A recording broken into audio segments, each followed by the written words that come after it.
All right. So a week before I got here, I had no idea what King of the Hammers was. I got an opportunity to help out a company run some showers in the Bronco Nation area, and I was super stoked about it. So I said, yeah, for sure, I'm doing that. Then I Googled what King of the Hammers was, and I was like, this looks insane. So I showed up 4 days earlier than I was supposed to, so I had some time to kind of check it out. And as you see, it's just nothing but off-road vehicles ripping everywhere, dirt bikes ripping everywhere, big, giant, monster vehicles, and it just kept getting more and more and more. So somebody said there was roughly about 100,000 people here, which I definitely believe. It was the absolute culmination of all off-road lovers in the world. It was crazy. It was overstimulating and overwhelming just to see the sheer volume of how many people were there. So I was able to get in the gate and get my bracelet and all that stuff. First thing I did was drive around. Then I parked and I went for a walk inside Hammertown to see kind of what it was like and what was in there. Then I drove around the desert for a while, and you can still see just UTV after UTV and dirt bike and off-road vehicle ripping everywhere. There's no actual roads. There's no paths. There's no nothing. It's just kind of a free-for-all. Which was one of the craziest parts about it. But it was awesome. I cannot speak highly enough about King of the Hammers. I loved it. I didn't partake much in the party scene. I had one night when I went to Chocolate Thunder, which you'll see here right away. But other than that, it was great. So I found a spot next to this thing. I thought it was a good idea. You know, I was right here, right in the middle, and look at the speakers on this thing. And wow, that was a mistake. When you think you found yourself a nice, quiet spot at King of the Hammers, and it turns out your neighbors have a giant side-by-side with 800 speakers on it. Just decide to pound some music while they work on their truck. Good old King of the Hammers. Then at about 1:30, this was Chocolate Thunder. So again, I have no idea what's going on other than there's this crazy obstacle that is still bumping at 1:30 and people are still going hard. It was freezing in the tent, so I was very well bundled up all night long. But now this is at about 5:30 and the cars are starting to go. So now I'm starting to wonder, when do these people sleep? They were ripping Chocolate Thunder till 2 in the morning, and now it's 5:30 in the morning and the engines are going and they're still getting ready to go. So went for a drive on the bumps, and I found a great place to make my breakfast with a great view of the races.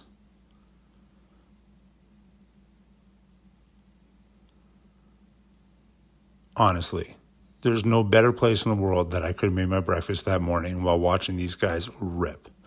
Then I went to watch some trucks do some high flying at the finish line. That was pretty cool. Saw this incredible Mercedes, the Gambler 500. I think it's a race. I'm not 100% sure, but this thing was absolutely badass. I love this car. After breakfast, I got the pleasure of meeting a wicked group of dudes, and they took me around and they showed me around King of the Hammers. So this is us going back to camp, where Phil from Down to Mob made an incredible pizza thing of some sort. Brad from Sun Roamer was doing his recording, and I was getting that behind the scenes footage. Now comes my introduction to Chocolate Thunder. Now, what you're seeing right now is 100,000 people creating a city in the desert. The fireworks were absolutely insane, night after night after night after night. It didn't make sense to me. But this, the amount of people and the sheer volume of just people who just decided to show up to this unorganized, just let's go crawl these rocks. There's no organization here, it blows my mind to the amount of people. There was thousands of people here, night after night after night. It was nuts. All those lights you see, those colorful lights, are all giant trucks that want to play. So the next day, I followed Sir William Goes and Down to Mob to go watch the trophy truck races, the desert races. I don't know 100% what you call them, but it was incredible. I also ended up getting stuck. So as you see here, everybody drives by me while the Rubicon on stock tires gets a little bit stuck in the sand. So thankfully, my homies came back and they were able to kind of give me a little bit of advice on how to figure this out. But I was in 4 high I was in 4 low, and I needed to just back it down, go in 4 high, and just gun it. And that's what it did, and it worked out pretty well.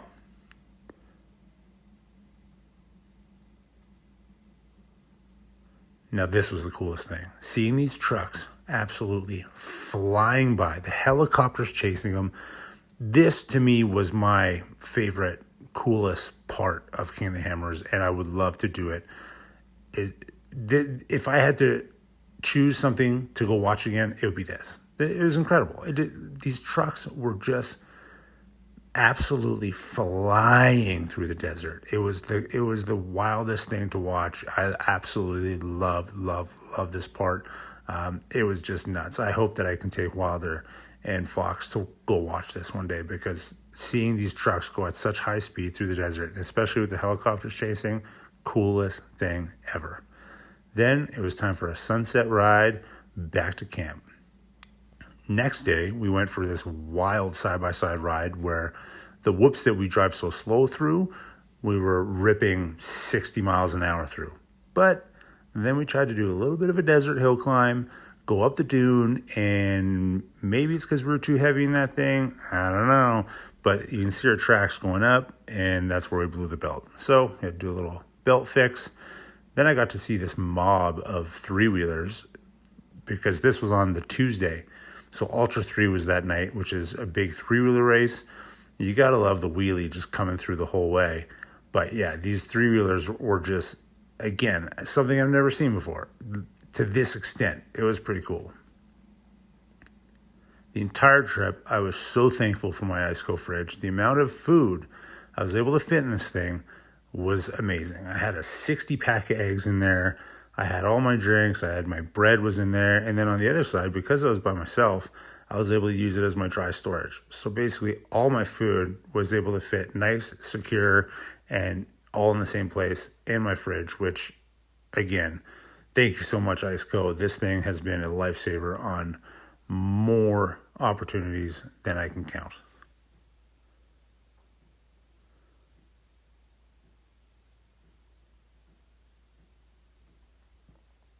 Look at all that food. Then we went to the VIP tent. This was nice. They had a spread that was amazing. Some shrimp. The chicken was they had fried chicken. They had roasted chicken. They had all sorts of treats. They had all the monsters you could drink. Yeah, it was quite the little VIP tent experience. They had some they had like a charcuterie board with all the cheese, which I just went full blast on. Bread, what a spread. King of the Hammers VIP tent, bravo, that was fantastic. The best part about this whole thing is I had hot showers the whole time. It was great. So inside Bronco Nation, I got to see some pretty cool Broncos. This one was pretty darn cool. It had a giant boom on it. Now, I'm sure some people have seen this before, but to me, I've never seen that. And I thought that was pretty darn cool. So I took a video of it because it had a giant boom on it, and it's a pretty sick looking Bronco as well. This was a giant structure fire miles and miles away. What was it? It was this giant stack of pallets. This fire is how Lasertown and how all the OGs of KOH culminate King of the Hammers. This is how they end it off, and it's one hell of a way to end it. Then the last day, the day after the last day, this crazy storm was coming in, so it was time to pack up and get the heck out of there. Thankfully, all I had was the Jeep, so I didn't get stuck in the lineup getting out of there, which took me about a half an hour to get through, but I was on the UTV road, so I got to go past everybody and get to the highway pretty quickly. And that's it. King of the Hammers 2024.